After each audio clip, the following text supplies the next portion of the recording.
Rabbi Friedman, hello, welcome to RSA Radio. I am happy to announce that now you're not a guest anymore. As of today, you're a host. You're a weekly host on RSA Radio, and we can't be more excited about it because now we know for sure that once a week we'll get wonderful advice, wonderful words of wisdom from you on different topics that are so important to us in today's changing world. And I am so happy to report that after our last conversation, you said we're going to see a lot of good. Oh, that is so happening. We're seeing so much good. The goodness is coming out of people. People are coming up with acts of kindness and being kinder to each other and asking others to be kind. So it's so happening and so wonderful. But unfortunately, what is not so wonderful right now is the separation between children and parents. The separation which is caused, unfortunately, by the political and social situation, which has been happening for a long time, but is becoming a lot more apparent now. The children are more liberal, the parents are more conservative, and everybody's entitled to their point of view, but unfortunately, in a lot of instances, there's aggression and hate and too much negativity. How should the parents and children deal with today's situation? How can they come to terms and not let this rip families apart? Oh, families are ripped apart, communities are ripped apart, countries are ripped apart. How do we even expect anything different? We have this idealistic dream of people getting along. But realistically, is that even possible? Has it ever been? So let's take, if we can go deep on this subject. Back in the 60s, we even expect. Back in the 60s, in America, people became very frustrated because having tried to find the truth in the 50s and failing to find the truth, they gave up. So in the 50s, people were running around looking for the truth. What's true? Different religions tell you different things, different philosophies, but which one is the truth? Well, they couldn't figure it out. So in frustration, they decided there is no truth, there's just experience. And that became the 60s. Experiment. Taste it, you'll like it. Try it, you'll like it. And if you like it, then that's what you do. Forget about truth. There's no truth. Now imagine what would happen if the world functioned that way. Try it, you'll like it. So everyone is going to like the same thing? Of course not. Chocolate and vanilla. Extroverted, introverted. Liberal, conservative. So we're going to have, as a natural consequence, we're going to have a very divided world. And since we do have an instinct for truth and still want and need to know what is true, our taste will become our truth. And not only will we be divided, but we will become antagonistic. Vanilla or chocolate? No choice. It has to be my way. What I prefer, what I like best. So here's the story. We have a choice in life. to either live by what our mind tells us or to live by what our emotions tell us. It's really important that we recognize that the emotions don't really care whether something is true or false. And if you think about it, whether it's true or false, what's the difference? If it feels good, I'll do it. If not, I won't. But is it true? Who cares? You find a religion that works for you. What does that mean? It means it works for me. Is it true? Who cares? What's the difference? What's the difference? So we are basically living in the world of emotions with no concern for whether what we're saying is true or not.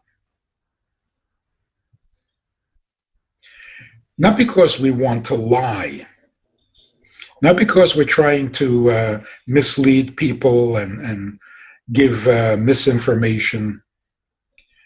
It's that emotions don't react or respond to true or false. It's not within the emotions to make that distinction.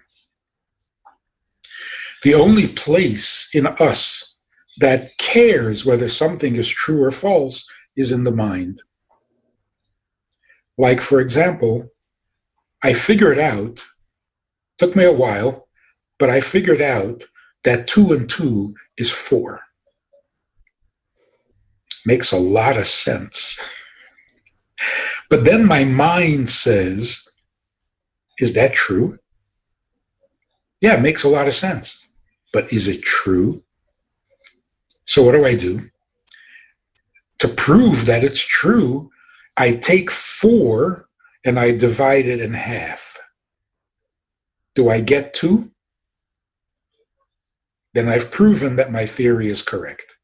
But why does the mind do that? If the mind comes up with a really pretty concept, a neat little theory, or why do I have to check it to see if it's true? Isn't it good enough that it makes a lot of sense and I like it? No, but those are your emotions. Like and dislike is emotion, not intelligence. Like and dislike is very strongly influenced by pleasure and pain. Because what gives me pleasure, I generally like. What gives me pain, not so much. So we see a world, at least in the United States, we see a world that is functioning on emotion. So what do you expect? Children and parents, teachers and students, workers and employers and employees, government and citizens. There is no way. There is no way. Emotions divide us. They don't unite. Say, well, if we all loved each other, yeah, if we all loved each other, we would all hate someone else. Because love is an extreme. Where there's love, there's going to be hate or backlash or something, you know. And I think we've spoken about this even in terms of intimacy. Love doesn't bring you together because emotions can't bring you together. Emotions divide. I feel, you feel, what I feel, you don't feel, what you feel, I don't feel. So emotions, when they happen to coincide, we're lucky. Not going to last. It's not a lifestyle. It's not a philosophy. You can't teach it to your children. So what is the solution? The solution is, and this is what's going to happen, people are going to stop emoting and ask themselves, what's right? The heart doesn't care. The emotions don't care whether it's right or true. Only the mind cares. So we need to go back to using mind as a lifestyle, not an opinion. When you use your mind, this can unite, because whatever is true is really true for everybody. So people who are desperately demanding, urging, begging, let's all love each other, and that'll unite us, because we will all be doing the same thing. That's wishful thinking. Love cannot unite us because we're all going to love differently. It's too subjective. So it's what makes us different in a positive way. It's not meant to bring us together. Only the mind can produce an objective reality that everyone can agree with.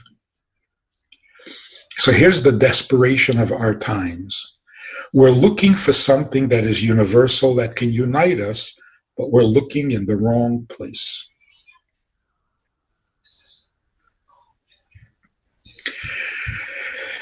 So parents and children, you're liberal, you're conservative, you're permissive, you're too strict, you're too harsh, you're too generous. When is generous the right thing? When is law the right thing? They each have their place in the bigger picture. But when you don't have a bigger picture, all you have is puzzle pieces with no idea of how they're supposed to go together. What is truth? What's true? So here's a fascinating thing. Fact and truth are not the same thing. Did we ever talk about this before? Sounds very familiar. Maybe touched upon it, but it would be good right now to go deeper. Okay. Fact is not necessarily true, and true is not necessarily a fact. Just for example, Jews don't eat pork. True or false? False. Ask any anti-Semite. Jews don't eat pork. It's true. But isn't it also true that Jews do eat pork? No, it's not true. It's a fact. It's a fact that there are Jews who eat pork. It is still true that Jews don't eat pork. Pretty much like, is it true that human beings are basically good? Yes. Yes? If I didn't think that. Right. Do you have any evidence for that in history? Sure. The fact is, human beings are horrible. Right? No other creature in the world can be as horrible as a human being. That's a fact. But you're right. Truth, human beings are basically good. But the reason human beings are basically good is because they're intelligent, not emotional. Emotions don't make us good. They just make us different from each other. What makes us good is the ability to be objective. For example, I'm in a really bad mood. I'm very angry right now. So where do I go from there? I got to hit somebody. The mind says, what are you angry about? Maybe you don't need to be angry. Maybe you shouldn't. At least don't hit anybody. That's your mind talking. Because your mind can be objective. It can think whether you should be angry. Your emotions can't do that. Angry is angry. What am I going to do? So there's a difference between fact and truth. The difference is this. Fact is reality. It's real. But it's reality as it happens to be. I happen to be angry right now. Truth means reality as it ought to be, as it must be. So, two realities. Fact is real and truth is real, but they're different. Reality of fact is what happens to be. I happen to be angry. I must be angry. I should be angry. No. Truth is, I should not be angry. Fact is, I am angry. That's the challenge for every intelligent human being. Make your facts the truth and make the truth your fact. What should be in truth should also be in fact. And the only way that that can be resolved is if the fact surrenders to the truth, because truth can't change. Let's talk about it from a Jewish perspective. The Jews leave Egypt after the 10 plagues and the splitting of the sea. They're at the sea, and they need to go to Mount Sinai. They have an appointment with God. So they're standing there on the beach, wondering what to do. And they ask God, what should we do? God says, go to Mount Sinai. They said, we would love to, but there's an ocean here. God says, you're supposed to go to Mount Sinai. Go to Mount Sinai. So they go, and the water gets out of the way. Now, of course, we call it a miracle. Miracle of miracles. But what actually happened? Getting to Mount Sinai was absolutely necessary because that is the entire purpose for which God created the world in the first place. That is truth. There's an ocean. There has to be an ocean right there. There must be. There happens to be an ocean. So if you just continue following the truth, the facts will cooperate. The fact will surrender to the truth.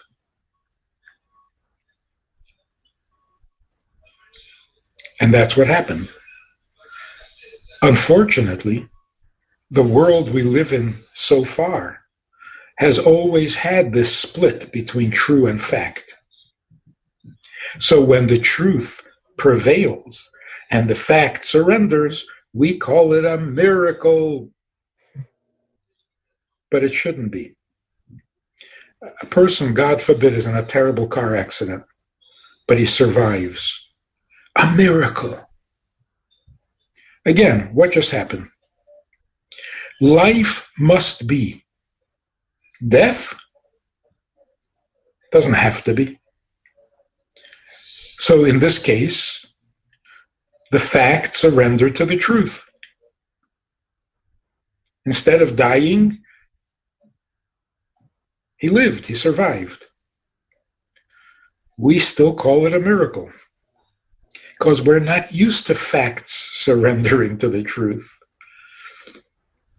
When communism collapsed, American newspapers came that close to calling it a miracle. Surprise, unexpected. Yeah. Why? The fact is there was communism. The truth is there's no communism. So, another way of saying it is there are rules and there are exceptions to every rule. But if every exception cancels the rule, then we have chaos. So yes, there are exceptions to every rule. The rule still stands. Right is right, no matter how many times you violate it. Wrong is wrong, no matter how many times you do it. So emotions are more like fact, and the mind searches for truth. So what is truth? Truth is the reality that should be, must be, and eventually will be. But what about the facts? Look at the facts. Be realistic. I am realistic. But there are two realities. There's always been. And that is this divided, imperfect world. The coming of Mashiach means the world will settle down and this divide will go away. Every truth will be the fact. It's true that human beings are basically decent. Well, then that will become the fact. People will be decent. Why not, if that's the truth? Jews don't eat pork? Yeah, so Jews won't eat pork. In other words, truth is God's vision. Fact is the process that we're in getting to God's vision. But we must get there, inevitably, unavoidably, absolutely, because that is the entire purpose for our existence, which means that's our truth. Rabbi Friedman, what would you tell those who don't believe in God? You have no choice. Actually, anybody who says it's got to get better believes in God. They don't realize it, but that's what they're saying. If you're really convinced that it's got to get better, you believe in God. You believe in a truth. And truth means something that was real before we existed. That's truth. To argue that there was nothing real before we came into existence is kind of shallow and silly. If we came out of something that isn't real, how real are we? Rabbi Friedman, one of our listeners is asking you to please define goodness. Goodness, in practical terms, not in philosophical terms, goodness means your needs are more urgent than mine. Your pain hurts more than mine. Your survival is more vital than mine. That is a goodness instinct, to be able to put someone else above yourself. Evil means nothing is more important than me. That's it. That's the difference between good and evil. If there's nothing more important than me, it's not going to be pretty. So since, as you have said it many times on our radio and outside of the radio, there's a tremendous separation between good and evil that is taking place in the world right now, which means the separation of people wanting good for somebody else versus pleasing themselves. The polarization, the extreme degree of disagreement, of intolerance, has reached a point where everybody's got to stop and say, whoa, this can't be. We're finished. So people are going, okay, so instead of hating each other, let's love each other. You're just stirring the mud. You're not getting out of the mud. Emotions will not help. We've got to get higher. Go above and beyond. I don't care if you love me or you hate me. You gotta do what's right. So, what actions should people take right now to get to that point? Let's talk to both observant, non-observant, Jews, non-Jews, everybody. What is the general formula right now? The real solution, not a Band-Aid, the real solution is start talking to your children about the purpose of life. We surrendered and we gave up on finding truth. You can't. You can't give up, and you cannot surrender. We got to find truth. And you got to start from young, from school age. So a moment of silence at the beginning of the day, to stop and just give it a thought for a minute. Why are we here? What's real? What's true? You can't skip that. You can't make believe you don't care. Because if we don't know why we're here, then we certainly don't know how to be here. And we're learning it the hard way, very hard way, to a point where we're not going to have any choice. It's either destroy the world or get to the truth. It's one or the other. But what if we get a little bit more specific? The problems right now are more between teenagers, young adults, and their parents, where the teenagers and the young adults feel like their generation is doing something. They're going out there. They're looking for the truth, fighting for the truth. And the parents are doing nothing. They're old school. They don't know reality anymore, and this creates the friction. How would you advise those families to deal with each other right now? So hopefully the adults can set the tone by moving beyond emotion into reason, into known truths, right and wrong. So instead of arguing policies, instead of arguing politics, instead of arguing theories, we got to stick to the old-fashioned message. That's not right. It's not right. It may sound good, you may have a good argument, but it's not right.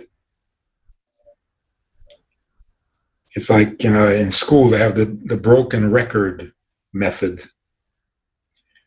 We don't fight in the classroom. Yeah, but he started, she said, bad. We don't fight in the classroom. Well, how come last week? See, if you say anything besides we don't fight in the classroom, you're going to lose the argument. And you're going to lose control of the classroom. You have to be a broken record. We do not. Not I don't want you to, or I hate when you do, or I'm going to punish you. We don't. That's a truth. And don't budge from it. So don't argue the philosophy. The children are saying we need to be more liberal, we need to be more lenient, we need to be more strict, whatever they're saying. Yeah, the theory is a good theory, but no, you can't hurt people, and you can't.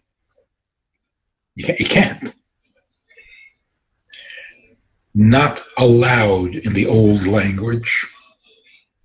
There's a guy, I forget what was his name.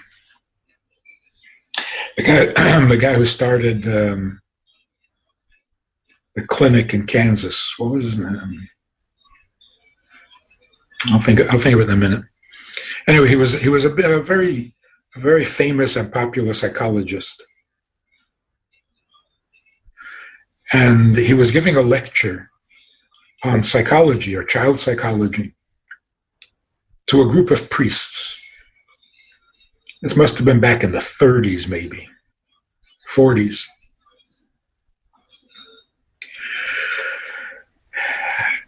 The priests were very impressed. And after his speech, they came over to him and they said, where can we learn more about psychology? And he got very upset. And he said to them, that was not my point. I am not encouraging you to study more psychology. On the contrary, do your job better and we won't have to work so hard. And then he wrote a book. Because of that exchange, he wrote a book called Whatever Became of Sin, in which he argues that there was a time when we knew what was sinful and what was not. We knew right from wrong. All of a sudden, nothing is a sin. It's antisocial behavior. But then antisocial behavior became emotional acting out.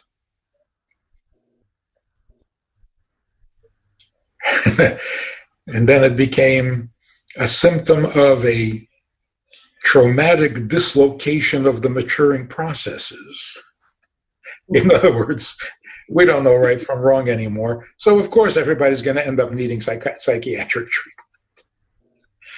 So he was saying many psychological problems, emotional problems, come from the fact that we don't know right from wrong. So what's the solution? Love each other. You got to get back to right and wrong, because that's a universal truth. Right and wrong was not created by human beings. It was created by God, and it was exposed at Sinai. It's the only solution. So what exactly is the verbiage of the broken record that parents should tell their children of all ages? God said no. God said no. See, it's very, very sad, but unfortunately true. Nobody cares whether something is right or wrong, whether it's true or false. Who cares? I mean, ask the average person. They don't know. What's the difference? What's the difference if I'm right or wrong? I'm either rich or poor. I'm either strong or weak. I'm either the bully or the bullied. Right and wrong? What difference does it make? True or false? What's the difference? This I like, this I don't like. Is it true? Is what true? What does true mean? Nobody cares. And that's because we're living in a world of emotion. And to your emotions, true and false doesn't matter. It's a non-issue. But if we live in the world of emotions, we are reduced to animal behavior. The human quality of intelligence is simply not being put to use.